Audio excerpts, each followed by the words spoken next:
आरती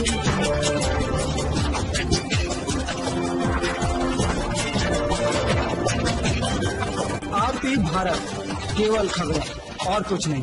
नमस्कार, मैं हूँ अंजलि। आरती भारत में आपका स्वागत करती हूँ। तो चलिए चलते हैं आज की किसी मुख्य खबर की ओर।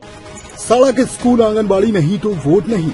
जी हाँ, यह कहना है मधुपुर प्रखंड अंतर्गत गढ़िया पंचायत के गढ़िया ग्राम स्थित दलितों पिछड़ों का एक टोला है, मंगा टिल्हा, जो आजादी के 70 सालों और अलग झारखंड राज्य बनने के 2 दशक से भी अधिक अरसा गुजर जाने के बाद भी आवागमन, शिक्षा और स्वास्थ्य जैसी बुनियादी सुविधाओं से वंचित, विकास की मुख्य धारा से कटा हुआ, अपनी दशा पर आंसू बहाने को विवश लगभग 40 घरों और तकरीबन 400 की आबादी वाले इस गांव के ग्रामीणों ने इस बार मधुपुर विधानसभा उपचुनाव में वोट बहिष्कार करने का मन बनाया है। आपको बता दें कि गढ़िया ग्राम का यह हाल टोला मंगो टिल्हा अपने पंचायत मुख्यालय से तकरीबन 3 किलोमीटर की दूरी पर स्थित है, लेकिन गांव से बाहर निकलने के लिए कोई सड़क नहीं है और मजबूरन लोग खेत, बिहियार व रेलवे लाइन को पार करके मुख्य सड़क तक पहुंच पाते हैं, जिस कारण काफी कठिनाइयों का सामना करना पड़ता है। साथ ही गांव में स्कूल, आंगनबाड़ी या स्वास्थ्य केंद्र जैसी कोई भी सुविधा नहीं है।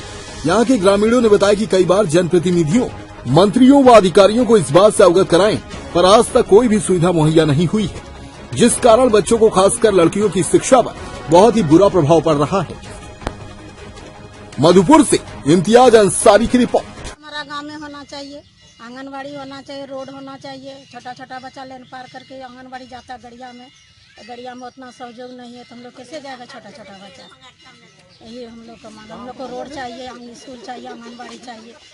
तो हम लोग का वोट, जब तक हम लोग का गांव में स्कूल नहीं होगा, आंगनबाड़ी नहीं होगा, रोड नहीं होगा तो हम लोग वोट कैसे दे सकेंगे। बार बार तो हम लोग वोट देते आ रहे हैं, तो हम लोग को कोई सहयोग नहीं, तो वोट देके क्या फायदा है हम लोग को है।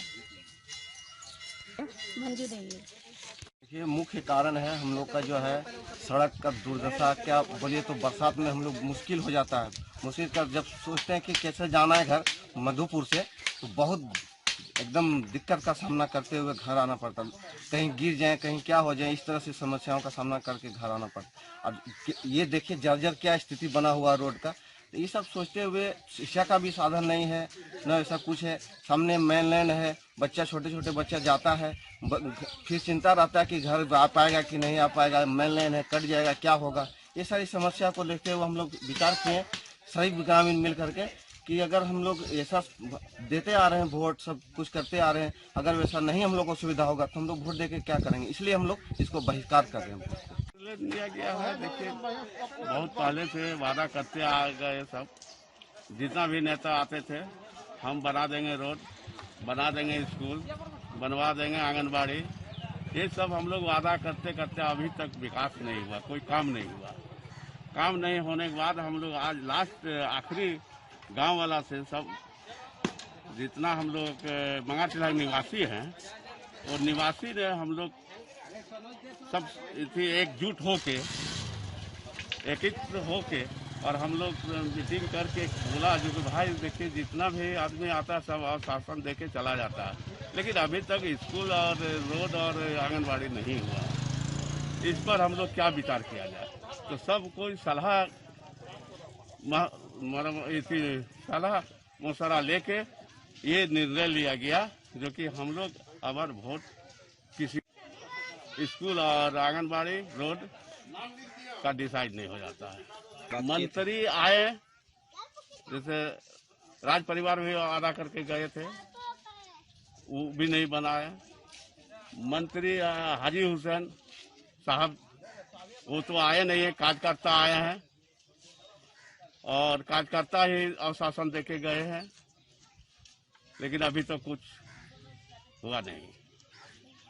डीसी साहब को भी दिया गया है, बीडीओ साहब को भी दिया गया है। और इरफान अंसारी ने किया खुलासा, कहा कॉर्पोरेट की दलाली करते हैं निशिकांत दुबे। इरफान अंसारी ने कहा निशिकांत दुबे सुधर जाएं, नहीं तो भागलपुर भेज देंगे। मधुपुर सीट जीतकर निशिकांत को देंगे करारा जवाब। जात पात की गंदी राजनीति नहीं करें, निशिकांत दुबे। जामताड़ा के कांग्रेसी विधायक इरफान अंसारी ने निशिकांत दुबे पर कड़ा बयान देते हुए गोड्डा सांसद निशिकांत दुबे को कॉर्पोरेट का दलाल कहा है। इरफान अंसारी ने कहा कि गोड्डा सांसद मेरे क्षेत्र में आकर दलितों का कार्ड खेलते हैं, ऐसी ओछी राजनीति हम नहीं चलने देंगे। उन्होंने कहा कि दलितों को 50,000 देकर भी वे उन्हें अपना नहीं बना सकते हैं। इरफान अंसारी ने कहा कि जो सांसद दलितों से अपना पैर धुलवाता हो, ऐसे में उनका दलित कार्ड जामताड़ा में नहीं चलेगा। इरफान अंसारी निशिकांत दुबे को भागलपुर भेजकर रहेगा। उन्होंने कहा कि प्रदीप यादव के साथ वे उलझे, अगर इरफान अंसारी से भिड़े होते, मधुपुर विधानसभा में भाजपा को करारी हार का स्वाद चखाऊंगा। निशिकांत दिन में सपने देखते हैं, वो कॉर्पोरेट की दलाली ही अच्छा कर सकते हैं। राजनीति उनके बस की बात नहीं है, लोगों को लड़वाना राजनीति नहीं होती है। इसलिए निशिकांत दुबे संभल जाएं, क्योंकि इरफान अंसारी उन्हें भागलपुर भेजने की व्यवस्था कर दिया है। हम सफर से आया है, अब जन शताब्दी से उसे भागलपुर भेजेंगे। इरफान दलाली नहीं करता है, गरीबों की आवाज है बनकर, ऐसे दलाली करने वालों को ललकारता है Irfan Ansari.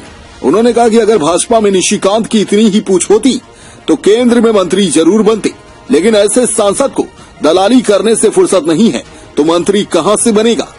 RP Bharat bureau report, Jamtara. देखिए, निशिकांत दुबे जो है एक तो बाहरी आदमी है और मेरे क्षेत्र जामताड़ा में आकर दलितों को 50,000 रुपये देके चले गए और अनाप शनाप बयानबाजी के लिए चले गए।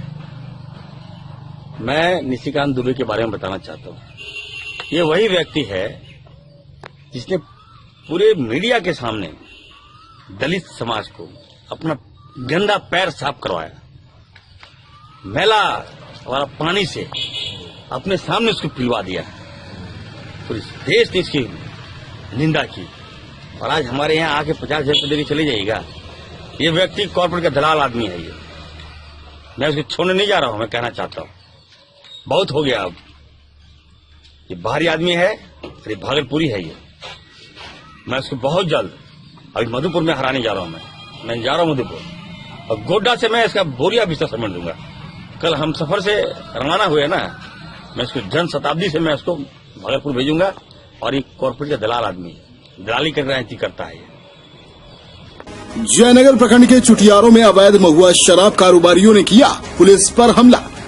शराब माफियाओं ने किया 3 पुलिसिया वाहन को क्षतिग्रस्त, कई पुलिस वाले हुए घायल। शराब माफिया जानकी साव को पुलिस ने लिया हिरासत में, 25 नामजद सहित 20 अज्ञात पर मामला दर्ज। जयनगर शराब माफियाओं की दादागिरी देखनी है तो कोडरमा बधारी। जी हां, ये वही कोडरमा है जहां शराब माफिया पुलिस पर हमला करने से भी नहीं चूकते हैं। अवैध धंधे चलाएंगे और पुलिस को पिटवाएंगे। कुछ इसी मानसिकता से ग्रसित है कोडरमा का अवैध शराब माफिया। आइए जानते हैं कि आखिर पुलिस पर शराब माफियाओं ने किस तरह से सुनियोजित हमला किया। जयनगर प्रखंड के ग्राम चुटियारों में अवैध महुआ शराब के खिलाफ अभियान चलाने के क्रम में गुरुवार की संध्या पुलिस और अवैध महुआ शराब बनाने वालों के बीच झड़प हो गई, जिसमें कई पुलिसकर्मी घायल हो गए। जयनगर थाना प्रभारी अब्दुल्ला खान ने बताया कि वे अवैध महुआ शराब के खिलाफ अभियान चला रहे थे। इसी क्रम में चुटियारो चौक पर रामेश्वर साव की दुकान में छापेमारी की जा रही थी। छापेमारी के दौरान अवैध महुआ शराब के संचालकों के द्वारा पुलिस पर पत्थरबाजी शुरू कर दी गई, जिसमें कई पुलिसकर्मी घायल हो गए। इस दौरान 3 पुलिस वाहन को भी अवैध शराब कारोबारियों ने पूरी तरह से क्षतिग्रस्त कर दिया है। घायल पुलिस कर्मियों में जयनगर थाना के एसआई कुमार शिवम, एएसआई शांति भूषण, चौकीदार राजेश पासवान तथा तिलैया डैम ओपी के 2 हवलदार शामिल हैं। सभी पुलिस कर्मियों को जयनगर स्थित सामुदायिक स्वास्थ्य केंद्र में इलाज हेतु भर्ती कराया गया। तत्पश्चात इन पुलिस कर्मियों को बेहतर इलाज के लिए कोडरमा सदर अस्पताल रेफर कर दिया गया। हालांकि इस मामले में जानकी साव को पुलिस हिरासत में ले लिया गया है। इधर थाना प्रभारी अब्दुल्ला खान ने बताया कि अवैध महुआ शराब के खिलाफ जयनगर थाना तिलैया डैम ओपी के संयुक्त तत्वावधान में जयनगर के चुटियारो चौक पर अभियान चलाया जा रहा था। इस दौरान अवैध कारोबार में शामिल लोगों ने पुलिस पर पथराव कर दिया, जिसमें कई पुलिसकर्मी घायल हो गए, जबकि 3 पुलिस वाहन को पूरी तरह से क्षतिग्रस्त कर दिया गया। इस मामले में जयनगर थाना प्रभारी अब्दुल्ला खान ने थाने में एक मामला दर्ज करते हुए 25 लोगों को नामजद तथा 15 से 20 अन्य लोगों को आरोपी बनाया है। उन्होंने बताया कि महुआ शराब के खिलाफ अभियान जारी रहेगा। साथ ही साथ जो भी व्यक्ति अवैध रूप से शराब के कारोबार में पाए जाएंगे, उनके खिलाफ सख्त कार्रवाई की जाएगी। जयनगर से रंजीत कुमार भारती की रिपोर्ट। इसमें हम लोग जो है आज शाम जो है चुटियारे गाँव का जानते हैं, हमेशा जो है वहाँ शराब के विरुद्ध में हमेशा जो है छापामारी होती रहती है। उसी क्रम में हम लोगों को गुप्त सूचना मिला था कि रामेश्वर साहब के यहाँ जो है यानी शराब उराब का भंडारण किया है। तो हम लोग उसी गुप्त सूचना के आधार पर हम लोग गए थे। छापामारी में कुछ शराब पकड़ाया भी है और उसी क्रम में जो है यही आदमी एक को जो रामेश्वर साहु जो है भड़काया और इसके बाद एक आदमी को जो हम लोगों ने पकड़ के लाया है, यही आदमी सभी ग्रामीण को भड़का के और इसके बाद जो पुलिस पर पथराव कर दिया, जिससे हमारी गाड़ी भी क्षतिग्रस्त हुई है, हमारे पदाधिकारी और जवान भी घायल हुए। कितने पुलिसकर्मी घायल हैं? लगभग 5-7 आदमी हैं, 5-7 आदमी जो है। गाड़ी कितनी क्षतिग्रस्त हुई है? गिरफ्तारी एक आदमी की हुई है। गाड़ी क्षतिग्रस्त जो है 3 गाड़ी क्षतिग्रस्त हुई है ना?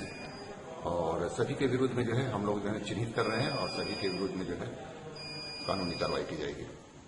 मशरक पीएससी में कोरोना संक्रमण को लेकर उत्क्रमिक मध्य विद्यालय पांडेय टोला की सहायक शिक्षिका ममता कुमारी ने पीएससी में कोरोना संक्रमण के रोकथाम के लिए टीका लेने पीएससी पहुंचे, टीका लगवाया और बताया कि हम अपने स्कूल के पोषक क्षेत्र की जनता को हर संभव मदद करती रहूंगी और इस कोरोना के संकट की घड़ी में हमेशा साथ रहकर सहयोग करती रहूंगी। कोरोना की लहर के बावजूद लोग अनभिज्ञ बने हुए हैं। कोरोना की इस दूसरी लहर को नियंत्रित करने के प्रयासों में आम लोगों के अपेक्षित सहयोग को उन्होंने जरूरी बताया। टीकाकरण अभियान में तेजी लाने का हो रहा प्रयास में शिक्षिका ने कहा, संक्रमण से बचाव के लिए टीकाकरण एक बेहतर व आसान जरिया है। मशरक में कोरोना टीकाकरण की प्रक्रिया का तेज करने के लिए हर संभव प्रयास किए जा रहे हैं। मशरक से हरिकिशोर सिंह की रिपोर्ट।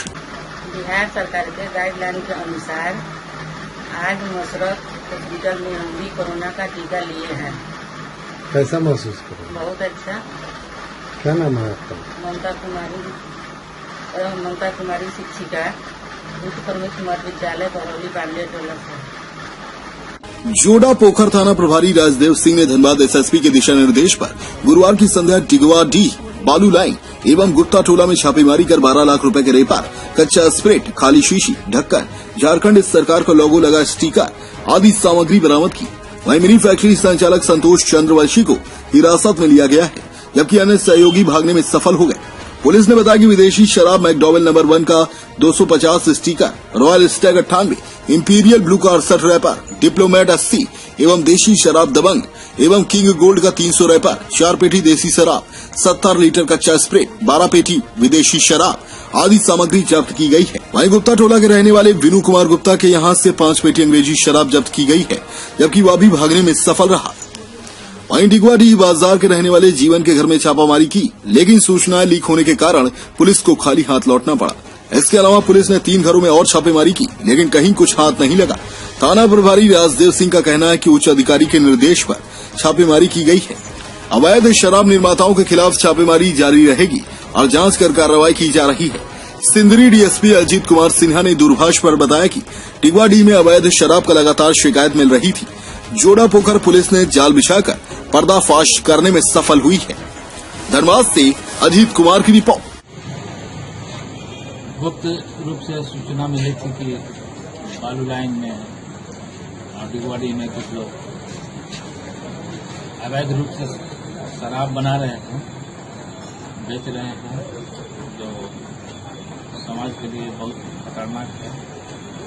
और हम लोगों को पहले से भी मधुपुर चुनाव और वेस्ट बंगाल में जो चुनाव चल रहा है उसके लिए ये हम लोग उचित रूप से आज छापामारी में निकले थे।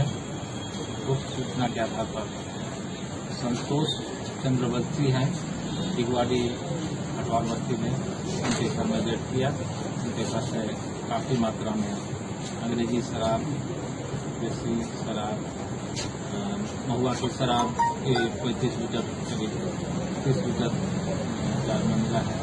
और उनके यहाँ एक चीज और मिला है कि शराब को रंगीन करके और बोतल में भर के डुप्लीकेट करके बना करके बिक्री करने का बनाने का रैपर मिला है और कॉर्क मिला है, जो बोतल को में मतलब डुप्लीकेट शराब भर के और उसमें पंच करके उसको पंच करने का रैपर मिला है नया नया। उसके बाद और मिला है काफ़ी संख्या में रैपर मिला है, 400-500 और 400-500 की संख्या में कॉर्क मिला है। सारी भी मिले सर, कॉर्क मिला है, जिससे उसको बोतल बनाया जाता है। और मौके पर संतोष चंद्रवंशी को गिरफ्तार किया गया है और उसके बाद फिर विनय गुप्ता के यहाँ रेड किया गया। उनके यहाँ से भी काफी मात्रा में अंग्रेजी शराब मिला है, लेकिन विनय गुप्ता फरार हो गए। लगभग कितने की शराब होगी सर? अब इस शराब का मूल्यांकन करने पर पता चलेगा, लेकिन करीब 2.5-3 लाख की शराब। सर, जोड़ापुर थाना अंतर्गत कई होटलों में भी बैठाकर शराब पिलाया जाता है, इस पर उस पर अंकुश लगाई जा रही है। पेट्रोलिंग के माध्यम से, छापामारी के माध्यम से और सूचना प्राप्त होती है। जनता का भी फोन आता है, उसके आधार पर कार्रवाई हमेशा की जाती है। पहले भी शराब पकड़ा गया है और लोगों पर कार्रवाई की गई है और आगे भी कार्रवाई की जाएगी। उन्हें शराब मामलों के खिलाफ लगातार पुलिस की कार्रवाई चलेगी। इस तरह के जो अवैध शराब का जो निर्माण कर रहे हैं, जिससे काफी नुकसान होने की संभावना है, ऐसे लोगों को मेरा संदेश है कि वे होशियार हो जाए, अन्यथा आपके विरुद्ध इस तरह की कार्रवाई। सर, इस शराब से लोगों की जान भी जा सकती थी, जिससे आप पकड़े अभी इस तरह से लोग बना रहे थे। बिल्कुल सेवन करने से बिल्कुल, यह शराब नहीं है, यह तो एक तरह के डुप्लीकेट किया गया महुआ शराब और ये मिला करके कुछ मिला करके बनाया जा रहा है। धनबाद झरिया के अलकडीहा ओपी अंतर्गत जिनागोड़ा कालिस्थान दोड़ा के समीप सूचना के आधार पर सिंदरी एसडीओपी के निर्देश पर अलकडीहा पुलिस सीआईएसएफ की संयुक्त छापेमारी में पुलिस ने लगभग 5 टन कोयला जब्त किया। पुलिस की छापेमारी से अवैध कोयला तस्करों में हड़कंप मच गया है। वहीं इस छापेमारी को लेकर अलकडीहा प्रभारी रविंद्र कुमार ने बताया, सिंदरी एसडीपीओ के निर्देश पर शुक्रवार को ये छापेमारी की गई, जिसमें भारी मात्रा में अवैध कोयला जब्त किया गया। उन्होंने ये भी कहा, स्थानीय महिला और पुरुष द्वारा ओबी डंप से कोयला की चोरी की जाती है, फिर चोरी के कोयले को कोयला माफियाओं को बेच दिया जाता है। साथ ही उन्होंने कहा, अवैध कोयला तस्करों के खिलाफ लगातार छापेमारी अभियान जारी रहेगा। किसी भी हाल में कोयला चोरी बर्दाश्त नहीं की जाएगी। धनबाद से अजीत कुमार की रिपोर्ट। कहेंगे क्या छापामारी हुई है, कितना कोयला बरामद हुआ और किसका कोयला पता चल पाया है? सर, ये तो कोयला का पता नहीं चल पाया किसका है। ये लोग तो डेली लाख रखता है कि बगल में डंपिंग है, डंपिंग से उठा लेता है, घर से नजदीक करता है लोग का। हम लोग प्रयास करते हैं सोचने का, लेकिन फिर भी जैसे छोटे छोटे बच्चे लोग भी इसमें देखते हैं, कोई बड़ा आदमी तो इसमें रहता नहीं। ऐसे अवैध तस्करों के खिलाफ क्या कुछ अंकुश कसेंगे, कैसे कार्रवाई करेंगे आप? सर, कार्रवाई तो निरंतर जारी है, बराबर होते रहता है, बराबर करते रहते हैं। फिर भी जहाँ तक संभव होता है उसको हम लोग प्रयासरत हैं काम करने में। कितना टन माल जब्त हुआ है सर? वजन तो नहीं कराए हैं, लेकिन लगता है कि 4 टन के आसपास होना चाहिए। कराया जाएगा अभी। राजमहल कोविड-19 वैक्सीन लेने को लेकर लोगों को दिग्भ्रमित करने वाले पर कार्रवाई निश्चित। जी हां, तो बातें कोई और नहीं बल्कि शुक्रवार को तालझारी वीडियो साइमन मरांडी ने तालझारी प्रखंड अंतर्गत बाकुड़ी ग्रामीण पंचायत सचिवालय में आयोजित बैठक पर कहा है। उन्होंने कहा, कोविड-19 की वैक्सीन जिसे लेकर देश भर में कहीं कहीं जो भ्रमित बात फैलाई जा रही है, वैक्सीन लेने के बाद लोगों की मौत हो जाती है, ऐसी अफवाहों से लोगों को बचाने की बात कही। कहा, आज बहुत सारे देश में भारत की कोविड-19 वैक्सीन की मांग की जा रही है, जो कोविड-19 जैसी भयानक बीमारी की रोकथाम को लेकर अत्यंत लाभदायक एवं प्रभावकारी सिद्ध हुई है। राजमहल से तापोश गांगुली के साथ आनंद कुमार भगत की रिपोर्ट। जो भी वैक्सीन जो है नहीं लेने के लिए जो अफवाहें जो फैलाई जा रही है कि वैक्सीन लेने से कमजोर हो जाता है, मर जाता है, इस तरह की यह अफवाह गलत है। ऐसे आज की बैठक में ये भी चर्चा जो हम लोग कर दिए हैं कि ऐसे लोग अगर कर रहे हैं तो उनको चिन्हित करते हुए हमें दें, उनको जो है डिजास्टर मैनेजमेंट एक्ट के तहत उनको कार्रवाई की जाएगी, क्योंकि भारत के संविधान में जीवन का अधिकार एक ऐसा अनुच्छेद डाला गया है कि एक व्यक्ति के कारण जो है दूसरा व्यक्ति का जीवन बर्बाद करने का पास अधिकार नहीं है। अगर उस पर ऐसा केस होगा तो सुप्रीम कोर्ट भी उसको नहीं बचाएगी। मांझी सारण जिले के निकाय चुनाव के प्रत्याशी सुधांशु रंजन सहित क्षेत्र के जदयू और अन्य दलों से जुड़े नेताओं ने बताया, बिहार में इन दिनों अपराधियों का बोलबाला चरम पर पहुंच गया है। राज्य सरकार को इस पर निर्णय लेकर अपराध पर अंकुश लगाना चाहिए। निकाय प्रत्याशी सुधांशु रंजन ने बताया, सारण जिले के 20 प्रखंड में 325 पंचायत है, जिसमें कुछ नक्सल प्रभावित इलाके भी हैं। मैं इन क्षेत्र में लगातार दौरा कर रहा हूं। मेरे साथ कभी भी कुछ अप्रिय घटना घटित हो सकती है। मेरे द्वारा बिहार के एडीजी से सुरक्षा की गुहार लगाई गई। वहीं सारण जिला युवा जदयू के उपाध्यक्ष निरंजन सिंह ने भी निकाय चुनाव के प्रत्याशी सुधांशु रंजन को युवाओं का चहेता कहा है। इसलिए प्रदेश के मुख्यमंत्री नीतीश कुमार से सुधांशु रंजन को सुरक्षा की व्यवस्था की मांग की है। उन्होंने ये भी कहा, उत्तर प्रदेश के मुख्यमंत्री योगी आदित्यनाथ की शासनकाल में उत्तर प्रदेश में अमन चैन से वहां की जनता जी रही है, वैसे ही बिहार में अमन चैन बहाल होना चाहिए।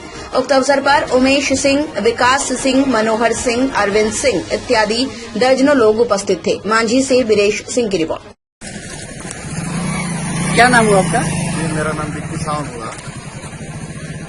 आप बिहार में अपराध चरम सीमा पर, इस पर आपको क्या कहना है? जी देखिए, बिहार में अपराध तो चरम सीमा पर है ही, लेकिन साथ ही मैं बताना चाहता हूँ कि यहाँ पे नीतीश कुमार जी भी यूपी की तरह कड़ी कानून व्यवस्था करने जा रहे हैं, जिससे अपराध में नकेल कसा जा सके। कितना दिनों में नकेल कसेंगे? देखिए, ये तो हम नहीं कर सकते हैं, तो ऊपर की बात है, लेकिन बहुत जल्द ये होने वाला है।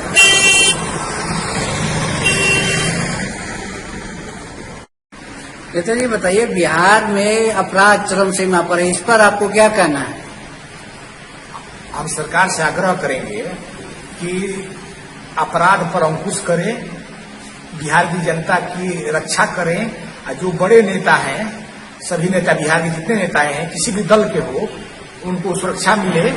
प्लस सुधांशु रंजन जी युवाओं के चहेते हैं और उनके कार्यक्रम में बढ़ चढ़ कर हिस्सा लेते हैं, इसलिए उन्हें सुरक्षा मिले कि वो अपने को सुरक्षित महसूस करें। इस संदर्भ में आपने कभी भी डीएम साहब से चाहे डीआईजी साहब से आप मिले हैं? इस संबंध में हम बिहार के मुख्यमंत्री माननीय नीतीश जी, जो हमारे पूरे मालिक हैं, बिहार के मालिक हैं, उनसे मांग करते हैं कि सुधांशु रंजन जी को सुरक्षा मिले और बिहार के लोग घर में सुरक्षित रहे। जैसे योगी जी की सरकार में सभी लोग सुरक्षित रह रहे हैं, उस तरह बिहार में भी लोग सुरक्षित रहे और स्थिर रहे। क्या नाम है आपका? रंजन शर्मा। किस पार्टी से बिलोंग करते हैं आप? तो सामान्य जन है हम लोग, वोटर का कोई पार्टी थोड़ा होता है। बिहार में अपराध चरम सीमा पर, इस पर आपको ये तो सर्वविदित है। इस पर आपको क्या कहना है? इस अपराध पर नियंत्रण होना चाहिए। ऐसा लग रहा है अभी वर्तमान में कि एक आदमी कोई भी सुरक्षित नहीं है। घर से निकलने के बाद कब कहाँ किसके साथ कौन सी घटना घट जाएगी, इस पर कोई जिम्मेवारी किसी की नहीं। सुधांशु रंजन जी निकाय चुनाव के प्रत्याशी है, इस पर आपको क्या कहना है? सुधांशु रंजन जी, हमको तो लगता है कि जब से निकाय की स्थापना हुई है, तब से एकमात्र ऐसे प्रत्याशी हमारे समझ में आए हैं जो जिले के कोने कोने में जाकर एक एक व्यक्ति से संपर्क कर, इसके पहले तो जितने भी प्रत्याशी आए हैं मात्र वार्ड से और अपने वोटर से संपर्क करते थे और वोटर से संपर्क करके उनको रुपया पैसा दे करके खरीद करके वोट ले लेते थे। लेकिन सुधांशु रंजन जी में एक मेरिट हम लोग देख रहे हैं कि वार्ड ही नहीं बल्कि पूरे सारण जिला में एक एक बच्चे से संपर्क स्थापित करना उनका एक बहुत बड़ा खूबी है। और उस आदमी को घूमने के क्रम में, यह जिला भी नक्सल प्रभावित क्षेत्र है, इस जिले में कहीं भी उस व्यक्ति के साथ कुछ भी हो सकता है, इसलिए कि उनकी ख्याति चरम सीमा पर बढ़ती जा रही है। इस हिसाब में उनके साथ कुछ भी दुर्घटना हो सकती है। ऐसी परिस्थिति में हम तो सुधांशु रंजन के लिए सरकार से हम मांग करते हैं, मुख्यमंत्री से हम मांग करते हैं कि उन्हें प्रॉपर सुरक्षा व्यवस्था दी जाए। Thank you. बिहार में अपराध चरम सीमा पर है, इस पर आपको क्या कहना है? जी नमस्ते। पहले मैं बता दूं कि मेरा नाम सुधांशु रंजन है। मैं सारण से विधान परिषद के प्रत्याशी हूं और लगातार इस सारण जिले में 323 पंचायत 20 प्रखंड में दौरा कर रहा हूं। हमारे सारण में कुछ प्रखंड नक्सलाइट भी। पूरे बिहार की स्थिति भयावह बनी हुई है, अपराध नियंत्रण हो नहीं रहा है। आखिर में सरकार क्या कर रही है समझ में नहीं आ रहा है। यह सिस्टम निरंकुश हो चुकी है। और इसलिए मैं सरकार से आग्रह और विनती करता हूं कि अपने प्रशासन को ढंग से सुधारे और नए नीति और नए नियमों के साथ इस शासन को सुधारने का कार्य करें। आप अपनी सुरक्षा के संबंध में कहीं आवेदन वगैरह दिया है कि नहीं? जी, मैं लगभग अगले महीने के 19 तारीख को मैंने एडीजी सुरक्षा को पत्र लिखकर अपने सुरक्षा की भी मांग की है कि हमारे यहाँ कुछ प्रखंड नक्सलाइट हैं और उस प्रखंड में रात्रि भ्रमण में काफी कठिनाइयों का सामना करना पड़ता है, जबकि मैं 7 सालों से लगातार इस सारण जिले के 20 प्रखंड में भ्रमण कर रहा हूं, लेकिन आज तक सरकार को कोई इस पर चिंता नहीं है। अगर कुछ होता है इसकी पूरी जिम्मेवारी सरकार की होगी। मसलिया थाना क्षेत्र के अमगाछी पंचायत अंतर्गत धबोना गांव के विमल पुजहर 30 पिता स्वर्गीय नारायण पुजहर बीते बृहस्पतिवार से लापता है, जिसको लेकर वृद्ध माता सारथी पुजहर एक लिखित आवेदन देकर मसलिया थाने में गुमशुदगी का मामला दर्ज करवाया है। माता सारथी पुजहर से मिली जानकारी के अनुसार विमल गुरुवार को रात के 11 बजे कश्मीर जाने की बात करते हुए गांव के ही विजय मोहाली दुमदुमी के मेठ बुधन गोराई के साथ घर से निकला था, परंतु शनिवार को दिल्ली हवाई अड्डे से विजय ने विमल की मां को मोबाइल से विमल के गुम होने की बात बताई। तब से विमल की मां का रो रो कर बुरा हाल है, जिसके बाद सारथी ने अपने परिजनों से विमल की जानकारी ली, परंतु विमल के नहीं मिलने से मां सारथी पुजहर काफी चिंतित है। मसलिया से ज्योतिर्मय दास की रिपोर्ट। क्या मामला है? বৃহস্পতিবারে রাতে 11টার সময় বেরিয়েছে, নিয়ে পেলুম খবর শনিবারে 8টার সময় খবর পেলুম যে হারাই গেছে। कौन खबर किया था? विजय मोहली। विजय मोहली मेट है क्या वो? हाँ मेट। कश्मीर जाने के? हाँ कश्मीर। अच्छा। कश्मीर जवार। तो उसके बाद आप जो है खबर लिए आपका परिजनों के घर से या बाकी किसी से जो है खबर लिए कहाँ है वो कुछ पता नहीं चला आपको? ना। थाना में लिखित दिया है? हाँ। मधुपुर आरपीएफ ने ट्रेन से यात्रियों का मोबाइल चुराकर भाग रहे 2 चोर को पकड़कर जीआरपी मधुपुर के हवाले कर दिया है। घटना के संबंध में जीआरपी थाना प्रभारी हरे राम दुबे ने बताया, पकड़े गए पहला व्यक्ति का नाम सैद अंसारी ग्राम लहरजोरी थाना मार्गोमुंडा का रहने वाला है, जबकि दूसरा चोर अमित कुमार महतो थाना हरलाखी जिला मधुबनी बिहार का रहने वाला है। पकड़े गए दोनों चोरों को न्यायिक दंडाधिकारी के समक्ष पेश किया गया, जहां से दोनों आरोपियों को न्यायिक हिरासत में जेल भेज दिया गया। मधुपुर इम्तियाज अंसारी की रिपोर्ट। क्या मामला है? कल दिनांक 8/4/21 को लोकल ट्रेन से यात्रा कर रहे अर्जुन साहब का मोबाइल लेकर चलती ट्रेन से उतरकर भागने के क्रम में क्या नाम है उसका? अंसारी उम्र 24 वर्ष पिता स्वर्गीय सखाउद्दीन अंसारी साकिम लहरजोरी थाना मार्गोमुंडा को गिरफ्तार किया गया है, जिसे माननीय न्यायालय में भेजा जा रहा है तथा दिनांक 9/4/21 की रात्रि में